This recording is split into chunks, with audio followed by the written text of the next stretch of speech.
اعوذ باللہ من الشیطان الرجیم بسم اللہ الرحمن الرحیم رب اشرح لی صدری ویسر لی امری واحلل عقدۃ من لسانی یفقهوا قولی آمین یا رب العالمین اللہم صل علی محمد وعلی آل محمد وبارک وسلم۔ السلام علیکم ورحمۃ اللہ وبرکاتہ۔ جیسا کہ ہم سورۃ النساء کی آیت بآیت ترجمہ و تفسیر کا مطالعہ کر رہے ہیں، تو آج ہم انشاءاللہ تعالی سورۃ النساء کی آیت مبارکہ نمبر 7 کے ترجمہ و تفسیر کو سمجھیں گے۔ تو چلتے ہیں اپنے فرسٹ پیج کی طرف۔ وہ ٹاپکس جو آج ہم مطالعہ کریں گے وہ ہیں نمبر 1 سورۃ النساء کی آیت مبارکہ نمبر 7 کا ترجمہ، نمبر 2 اس آیت مبارکہ کا ربط آیت اور شان نزول، نمبر 3 اس آیت مبارکہ کے تفسیری مضامین۔ تو سورۃ النساء کی آیت نمبر 7 کے ترجمے کو سمجھتے ہیں اور چلتے ہیں اپنے نیکسٹ پیج کی طرف۔ اعوذ باللہ من الشیطان الرجیم بسم اللہ الرحمن الرحیم للرجال نصیب مما ترک الوالدان والاقربون، مردوں کا بھی حصہ ہے اس میں جو چھوڑ مرے ماں باپ اور قرابت والے۔ للرجالی مردوں کے لیے، الرجال رجل کی جمع ہے اور رجل کا مطلب ہے مرد، تو الرجال کا مطلب ہے مردوں، اور جب الرجال کے ساتھ لام زیر لی آ گیا تو اس کا مطلب ہو گیا مردوں کے لیے، کیونکہ لام زیر لی حرف جر ہے اور اس کا مطلب ہوتا ہے کے لیے، اور جب کسی اسم کے ساتھ حرف جر اٹیچ ہوتا ہے تو وہ اس اسم کو زیر دے دیتا ہے، یعنی حالت جر دے دیتا ہے، اور اس اسم کا آخری حرف پر اس طرح زیر آ جاتا ہے۔ یہی ہوا الرجالو کے ساتھ، جب اس کے ساتھ لام زیر لی اٹیچ ہوا تو یہ الرجالو سے ہو گیا للرجالی، تو اس طرح للرجالی کا مطلب ہوا مردوں کے لیے۔ آگے ہے نصیبن، حصے کو کہتے ہیں، تو نصیبن کا مطلب ہے حصہ ہے۔ آگے ہے مما، اس میں سے جو، مراد ہے اس مال میں سے جو۔ ترکا، چھوڑ جائیں، مراد ہے موت کے وقت جو چھوڑ جائیں۔ والدان، ماں باپ، والاقربون، اور قرابت دار۔ اقربون، اقرب کی جمع، مطلب ہے زیادہ قرابت والے، یعنی بہت نزدیک قرابت دار۔ تو للرجال نصیب مما ترک الوالدان والاقربون، مردوں کے لیے اس مال میں سے حصہ ہے جو موت کے وقت ماں باپ اور رشتہ دار چھوڑ گئے۔ آگے ہے وللنساء نصیب مما ترک الوالدان والاقربون، اور عورتوں کا بھی حصہ ہے اس میں جو چھوڑ مرے ماں باپ اور قرابت والے۔ وللنساء، اور عورتوں کے لیے بھی، وا سے مراد ہے اور، النساء کے ورڈ سے ہم واقف ہیں کیونکہ پڑھ ہی ہم سورۃ النساء رہے ہیں۔ النساء سے مراد ہے عورتیں، اور جب النساء کے ساتھ لام زیر لی آ گیا تو اس کا مطلب ہو گیا عورتوں کے لیے، اور لام زیر لی اس حرف جر کے بارے میں ہم پہلے جان چکے ہیں کہ اس کا مطلب ہے کے لیے۔ وللنساء کا مطلب ہوا عورتوں کے لیے۔ نصیبن، وہی ورڈ جو پہلے تھا، مطلب ہے حصہ ہے۔ اب یہ پورا ٹیکسٹ دیکھیے کہ وہی ہے جو پہلے تھا للرجالی کے ساتھ، جس کو ہم مطالعہ کر چکے ہیں۔ تو وللنساء نصیب مما ترک الوالدان والاقربون کا مطلب ہے اور عورتوں کے لیے بھی حصہ ہے اس میں سے جو چھوڑ گئے ماں باپ اور قرابت دار۔ آگے ہے مما قل منہ او کثر، تھوڑا ہو یا بہت۔ مما، اس میں سے کہ، قل تھوڑا ہو، کم ہو، او کا مطلب ہے یا، کثر زیادہ، مراد ہے خواہ وہ ترکہ کم ہو یا زیادہ ہو۔ آگے ہے نصیبا مفروضا، حصہ مقرر کیا ہوا ہے۔ نصیباً کا مطلب ہے حصہ، مراد ہے اس حال میں کہ وہ حصہ ہے مفروضہ، مقرر کیا ہوا، طے شدہ، لازم۔ مفروضہ، فرض سے یہ لفظ بنا ہے، فرض کا مطلب ہے جو متعین ہو گیا، تو نصیبا مفروضہ وہ حصے جو متعین کر دیے گئے۔ جو فرض کر دیے گئے، جو لازم کر دیے گئے، یعنی یہ حصے اللہ تعالیٰ کے مقرر کیے ہوئے ہیں، ہر ایک کا حصہ طے شدہ ہے۔ تو نصیبا مفروضہ، ہر ایک کا حصہ طے شدہ ہے، کس کی طرف سے؟ اللہ تعالیٰ کی طرف سے۔ اور ان مقرر کیے ہوئے حصوں کی تفصیلات انشاءاللہ تعالی ہم سورۃ النساء کے دوسرے رکوع میں مطالعہ کریں گے۔ تو اب ایک سیکوینس میں اس آیت مبارکہ کے ترجمے کو جان لیتے ہیں۔ جو مال ماں باپ اور رشتہ دار چھوڑ منے، تھوڑا ہو یا بہت، اس میں مردوں کا بھی حصہ ہے اور عورتوں کا بھی۔ یہ حصے اللہ تعالیٰ کے مقرر کیے ہوئے ہیں۔ تو اس طرح اس آیت مبارکہ کا ترجمہ مکمل ہوا۔ اب اس آیت مبارکہ کے ربط آیت اور شان نزول کو سمجھتے ہیں اور چلتے ہیں اپنے نیکسٹ پیج کی طرف۔ تو ربط آیت یعنی گزشتہ آیات مبارکہ اور اس آیت مبارکہ کا باہمی تعلق کیا ہے؟ گزشتہ آیات میں عورتوں اور یتیموں کے حقوق کا بیان تھا، جیسا کہ ہم گزشتہ آیات مبارکہ کا مطالعہ کر چکے ہیں۔ آیت نمبر 2، آیت نمبر 6 میں یتیموں کے حقوق سے متعلق بیان تھا، آیت نمبر 3 میں بھی یتیموں کے حقوق سے متعلق بیان تھا، اسی طرح آیت نمبر 3، 4 ان سب میں بھی عورتوں کے حقوق سے متعلق بیان تھا۔ تو اس طرح یہ ہم پہلے مطالعہ کرتے آ رہے ہیں گزشتہ آیات میں کہ عورتوں اور یتیموں کے حقوق کا بیان ان تمام آیات میں چلا آ رہا ہے۔ اس آیت مبارکہ میں اب عورتوں اور یتیموں کے وراثت سے متعلق خاص حقوق کا بیان ہے، یعنی وراثت کے ضمن میں عورتوں اور یتیموں کے حقوق بیان کیے گئے ہیں۔ تو یہ تھا ربط آیت۔ اب جانتے ہیں اس آیت مبارکہ کے شان نزول کو۔ اسلام سے پہلے عرب اور عجم کی قوموں میں انسانوں کی صنف ضعیف، یتیم بچے اور صنف نازک عورتیں ہمیشہ طرح طرح کے ظلم و ستم کا شکار رہے ہیں۔ اول تو ان کا کوئی حق ہی تسلیم نہیں کیا جاتا تھا، اور اگر کوئی حق مان بھی لیا گیا تو مردوں سے اس کا وصول کرنا اور اس کا محفوظ رکھنا کسی کی قدرت میں نہ تھا۔ اسلام نے سب سے پہلے ان کو حقوق دلائے، پھر ان حقوق کی حفاظت کا مکمل انتظام کیا۔ قانون وراثت میں بھی عام اقوام دنیا نے معاشرے کے ان دونوں ضعیف اجزاء کو ان کے فطری اور واجبی حقوق سے محروم کیا ہوا تھا۔ عرب نے تو اصول ہی یہ بنا لیا تھا کہ وراثت کا مستحق صرف وہ ہے جو گھوڑے پر سوار ہو اور دشمنوں کا مقابلہ کر کے اس کا مال غنیمت جمع کرے۔ ظاہر ہے کہ یہ دونوں صنف ضعیف بچے اور عورتیں اس اصول پر نہیں آ سکتی، اس لیے ان کے اصول وراثت کی روح سے صرف جوان بالغ لڑکا ہی وارث ہو سکتا تھا۔ لڑکی مطلقاً وارث نہ سمجھی جاتی تھی، خواہ بالغ ہو یا نابالغ، اور لڑکا بھی اگر نابالغ ہوتا تو وہ بھی مستحق وراثت نہ تھا۔ رسول کریم صلی اللہ علیہ وآلہ وسلم کے عہد مبارک میں ایک واقعہ پیش آیا کہ اوس بن ثابت رضی اللہ تعالیٰ عنہ کا انتقال ہوا اور 2 لڑکیاں، ایک لڑکا نابالغ اور ایک بیوی وارث چھوڑے، مگر عرب کے قدیم دستور کے مطابق ان کے 2 چچا زاد بھائیوں نے آ کر مرحوم کے پورے مال پر قبضہ کر لیا اور اولاد اور بیوی میں سے کسی کو کچھ نہ دیا، کیونکہ ان کے نزدیک عورت تو مطلقاً مستحق وراثت سمجھی نہیں جاتی تھی، خواہ بالغ ہو یا نابالغ۔ اس لیے بیوی اور دونوں لڑکیاں تو یوں محروم کر دی گئیں اور لڑکا بوجہ نابالغ ہونے کے محروم کر دیا گیا، لہٰذا پورے مال کے وارث 2 چچا زاد بھائی ہو گئے۔ اوس بن ثابت رضی اللہ تعالیٰ عنہ کی بیوہ نے یہ بھی چاہا کہ یہ چچا زاد بھائی جو پورے ترکے پر قبضہ کر رہے ہیں تو ان دونوں لڑکیوں سے شادی بھی کر لیں تاکہ ان کی فکر سے فراغت ہو، مگر انہوں نے یہ بھی قبول نہ کیا۔ تب اوس بن ثابت رضی اللہ تعالیٰ عنہ کی بیوہ نے رسول کریم صلی اللہ علیہ وآلہ وسلم سے عرض حال کیا اور اپنی اور اپنے بچوں کی بے کسی اور محرومی کی شکایت کی۔ اس وقت تک چونکہ قرآن حکیم میں آیت میراث نازل نہ ہوئی تھی، اس لیے رسول اللہ صلی اللہ علیہ وآلہ وسلم نے جواب دینے میں توقف فرمایا۔ آپ صلی اللہ علیہ وآلہ وسلم کو اطمینان تھا کہ وحی الہی کے ذریعے اس ظالمانہ قانون کو ضرور بدلا جائے گا، چنانچہ اسی وقت یہ آیت مبارکہ نازل ہوئی۔ للرجال نصیب مما ترک الوالدان والاقربون وللنساء نصیب مما ترک الوالدان والاقربون مما قل منه او کثر نصیبا مفروضا۔ جو مال ماں باپ اور رشتہ دار چھوڑ مرے، تھوڑا ہو یا بہت، اس میں مردوں کا بھی حصہ ہے اور عورتوں کا بھی۔ یہ حصے اللہ تعالیٰ کے مقرر کیے ہوئے ہیں۔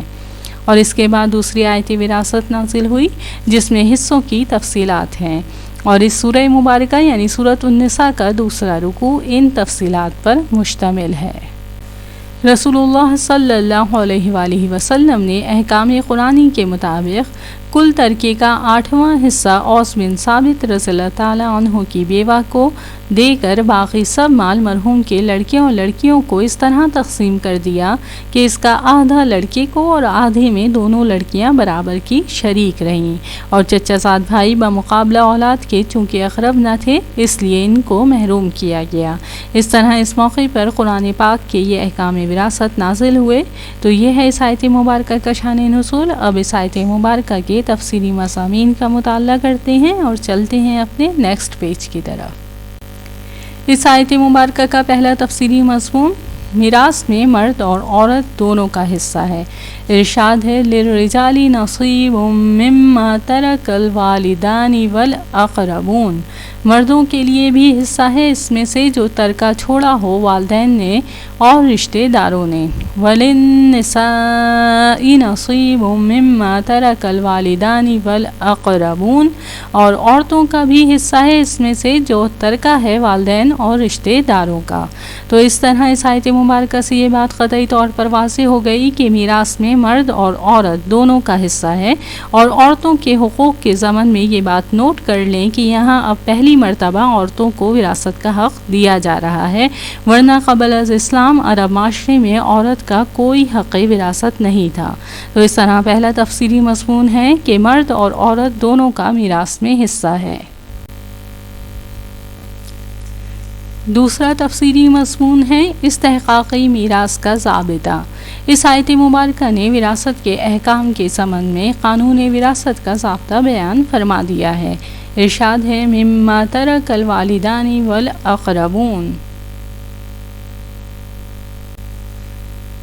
ان دو لفظوں نے وراثت کے دو بنیادی اصول بتلا دیے، ایک رشتہ ولادت جو اولاد اور ماں باپ کے درمیان ہے اور جس کو لفظ والدان سے بیان کیا گیا ہے، دوسرے عام رشتہ داری جو لفظ اقربون کا مفہوم ہے، اور صحیح یہ ہے کہ لفظ اقربون ہر قسم کی قرابت اور رشتہ داری کو حاوی ہے، خواہ وہ رشتہ باہمی ولادت کا ہو جیسے اولاد اور ماں باپ میں، یا دوسری طرح کا جیسے عام خاندانی رشتوں میں، یا وہ رشتے جو ازدواجی تعلق سے پیدا ہوئے ہیں۔ لفظ اقربون سب پر حاوی ہے، لیکن والدین کو ان کی اہمیت کی وجہ سے بطور خاص جدا کر دیا گیا۔ پھر اس لفظ اقربون نے یہ بھی بتلا دیا کہ مطلق رشتہ داری وراثت کے لیے کافی نہیں، بلکہ رشتے میں اقرب ہونا شرط ہے، کیونکہ اگر اقربیت کو معیاری شرط نہ بنایا جائے تو ہر مرنے والے کی وراثت پوری دنیا کی تمام انسانی آبادی پر تقسیم کرنا ضروری ہو جائے گا، کیونکہ سب ایک ماں باپ آدم و حوا علیہم السلام کی اولاد ہیں۔ دور اور قریب کا کچھ نہ کچھ رشتہ سب میں موجود ہے، اور یہ بات اول تو امکان سے باہر ہے، یعنی اس طرح تقسیم ممکن ہی نہیں۔ دوسرے اگر کوشش کر کے اس کا انتظام بھی کر لیا جائے تو متروکہ مال جز بجز بن کر ہی تقسیم ہو سکے گا، جو کسی کے کام نہ آئے گا۔ اس لیے ضروری ہوا کہ جب وراثت کا مدار رشتہ داری پر ہو تو اصول یہ بنایا جائے کہ اگر نزدیک و دور کے مختلف رشتہ دار جمع ہوں تو قریبی رشتہ دار کو بعید پر ترجیح دے کر اقرب کے ہوتے ہوئے ابعد کو حصہ نہ دیا جائے۔ ہاں اگر کچھ رشتہ دار ایسے ہوں جو بیک وقت سب کے سب اقرب قرار دیے جائیں، اگرچہ وجوہ اقربیت ان میں مختلف ہو، تو پھر یہ سب مستحق وراثت ہوں گے، جیسے اولاد کے ساتھ ماں باپ یا بیوی وغیرہ، کہ یہ سب اقرب ہیں اگرچہ اقربیت کی وجوہ مختلف ہیں۔ نیز ایک اور بات اسی لفظ اقربون نے یہ بتلائی کہ جس طرح مردوں کو مستحق وراثت سمجھا جاتا ہے، اسی طرح عورتوں اور بچوں کو بھی اس حق سے محروم نہیں کیا جا سکتا، کیونکہ رشتہ اولاد کا یا ماں باپ کا ہو یا دوسری قسم کے رشتے، ہر ایک میں رشتہ داری کی حیثیت لڑکے اور لڑکی میں یکساں ہیں۔ جس طرح لڑکا ماں باپ سے پیدا ہوا ہے، اسی طرح لڑکی بھی انہی سے پیدا ہوئی ہے۔ جب حق وراثت کا مدار رشتے پر ہوا تو چھوٹے بچے یا لڑکی کو محروم کرنے کے کوئی معنی نہیں رہتے۔ نیز اسی لفظ اقربون سے ایک بات یہ بھی معلوم ہوئی کہ مالی وراثت کی تقسیم ضرورت کے معیار سے نہیں بلکہ قرابت کے معیار سے ہے۔ تیسرا تفسیری مضمون ہے اللہ تعالیٰ نے عورت کو وراثت میں حقدار بنایا ہے۔ اسلام سے قبل ایک ظلم یہ بھی روا رکھا جاتا تھا کہ عورتوں اور چھوٹے بچوں کو وراثت سے حصہ نہیں دیا جاتا تھا اور صرف بڑے لڑکے جو لڑنے کے قابل ہوتے سارے مال کے وارث قرار پاتے۔ اس آیت مبارکہ میں اس بات کا بیان ہے کہ مردوں کی طرح عورتیں اور بچے بچیاں اپنے والدین اور اقارب کے مال میں حصے دار ہوں گی، انہیں محروم نہیں کیا جائے گا۔ تاہم یہ الگ بات ہے کہ لڑکی کا حصہ لڑکے کے حصے سے نصف ہے، جیسا کہ ہم اس بات کا بیان 3 آیات کے بعد مذکور ہے، جسے ہم انشاءاللہ تعالی آئندہ مطالعہ کریں گے۔ یہ بات کہ لڑکی کا حصہ لڑکے کے حصے سے نصف ہے، یہ عورت پر ظلم نہیں ہے بلکہ نہ اس کا استحقاق ہے، بلکہ اسلام کا یہ قانون میراث عدل و انصاف کے تقاضوں کے عین مطابق ہے، کیونکہ عورت کو اسلام نے معاش کی ذمہ داری سے فارغ رکھا ہے اور مردوں کو اس کا کفیل بنایا ہے۔ علاوہ ازیں عورت کے پاس مہر کی صورت میں مال آتا ہے جو ایک مرد ہی اسے ادا کرتا ہے، اس لحاظ سے عورت کے مقابلے میں مرد پر کئی گنا زیادہ مالی ذمہ داریاں ہیں۔ اس لیے اگر عورت کا حصہ نصف کے بجائے مرد کے برابر ہوتا تو یہ مرد پر ظلم ہوتا، لیکن اللہ تعالی نے کسی پر بھی ظلم نہیں کیا ہے کیونکہ وہ عادل بھی ہے اور حکیم بھی۔ تو اس آیت مبارکہ میں اللہ تعالی نے عورت کو وراثت میں حقدار بنایا ہے اور جاہلیت کی اس رسم کو باطل کیا گیا ہے کہ اس زمانے میں عورتوں کو میراث کا مستحق ہی نہیں مانا جاتا تھا۔ اس آیت مبارکہ نے ان کو اپنے شرعی حصے کا مستحق قرار دے کر ان کے حق میں کمی کرنے اور نقصان پہنچانے کی سخت ممانعت کی۔ تو اس طرح تیسرا تفسیری مضمون ہے کہ اللہ تعالیٰ نے عورت کو وراثت میں حقدار بنایا ہے۔ یہ اللہ تعالیٰ کے فرمان کے مطابق بات ہے۔ آگے جب ہم سورۃ النساء کا انشاءاللہ تعالی مطالعہ کریں گے تو آپ دیکھیں گے کہ قرآن پاک میں اس قانون وراثت کی کس طرح بار بار تاکید آ رہی ہے۔ ساتھ ہی آپ یہ بھی دیکھتے رہیں کہ ہمارے معاشرے کے اندر کیا ہو رہا ہوتا ہے۔ پوچھا بھی نہیں جاتا، توجہ بھی نہیں دی جاتی، کیلکولیشن بھی نہیں کی جاتی اور ڈسٹریبیوشن اور تقسیم کر کے دینا عورت کا حصہ اسے، چاہے وہ ماں کی حیثیت میں ہو، بہن کی حیثیت میں ہو، بیٹی کی حیثیت میں ہو، بیوی کی حیثیت میں ہو، خاطر میں ہی نہیں لاتے۔ ان للہ و انا الیہ راجعون۔ پھر قرآن کریم کے اسلوب کو دیکھیے کہ للرجال والنساء کو جمع کر کے مختصر لفظوں میں ان کا حق بیان ہو سکتا تھا، اس کو اختیار نہیں فرمایا بلکہ مردوں کے حق کو جس تفصیل سے بیان کیا ہے اسی تفصیل و تشریح کے ساتھ عورتوں کا حق جداگانہ بیان فرمایا تاکہ دونوں کے حقوق کا مستقل اور اہم ہونا واضح ہو جائے۔ تو اس طرح اس آیت مبارکہ کے مطابق اللہ تعالیٰ نے عورت کو وراثت میں حقدار بنایا ہے۔ آگے اس آیت مبارکہ میں ارشاد ہے مما قل منہ او کثر، خواہ ترکہ تھوڑا ہو یا زیادہ ہو، اللہ تعالیٰ کا قانون اس پر ہر صورت میں پوری طرح نافذ ہونا چاہیے۔ تو اس طرح قرآن کریم کی اس ہدایت مما قل منہ او کثر نے بتلا دیا کہ میت کی ملکیت میں جو چیز بھی تھی، خواہ بڑی ہو یا چھوٹی، ہر چیز میں ہر وارث کا حق ہے۔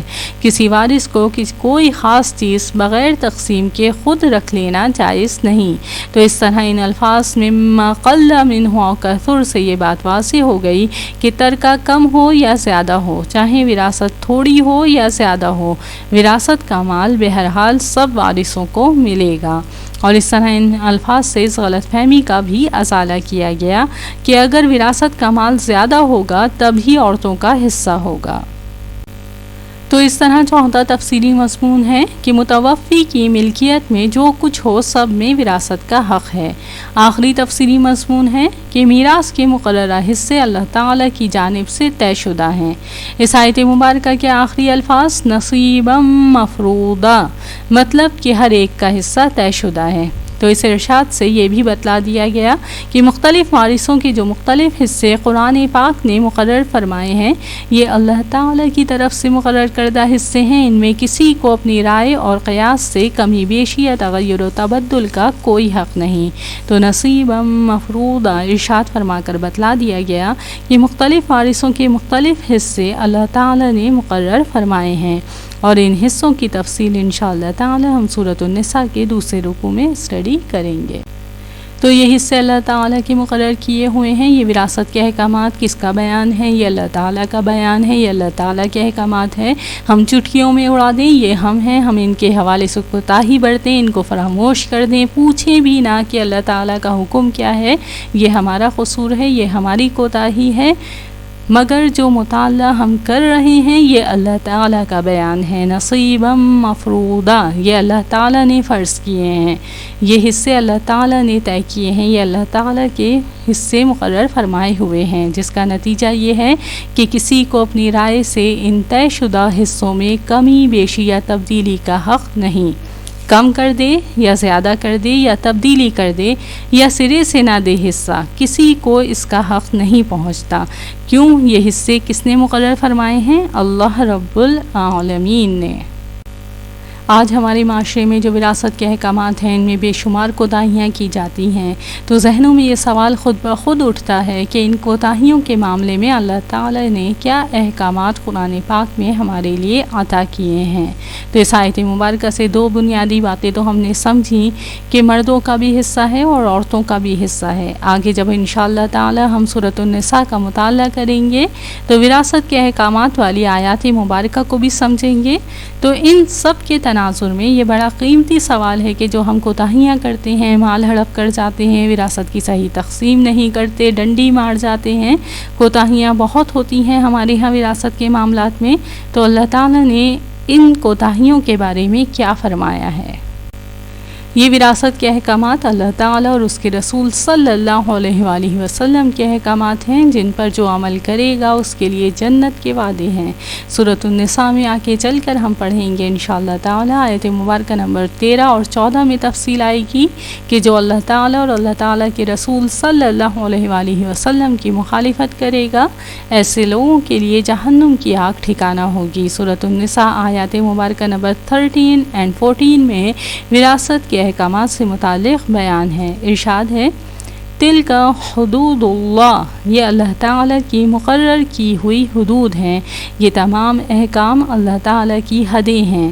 ومن یطع اللہ ورسولہ یدخلہ جنات تجری من تحتها الانہار، اور جو شخص اللہ تعالیٰ اور اس کے رسول صلی اللہ علیہ وآلہ وسلم کی فرما برداری کرے گا اللہ تعالیٰ اس کو بہشتوں یعنی ان باغات میں داخل کرے گا جن کے دامن میں نہریں بہہ رہی ہیں، خالدین فیہا، ان میں وہ ہمیشہ ہمیش رہیں گے۔